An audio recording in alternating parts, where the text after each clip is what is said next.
আমাকে তো মা এটা দিয়ে আসতে বারণ করেছিল। ভয় লাগছে, মারা ভূত থাকে তো।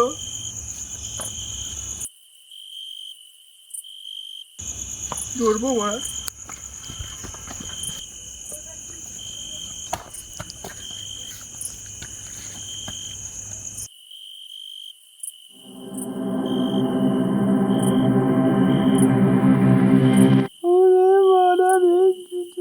ভূত ভূত তো মনে নাই, এটা যদি না আসাই উচিত।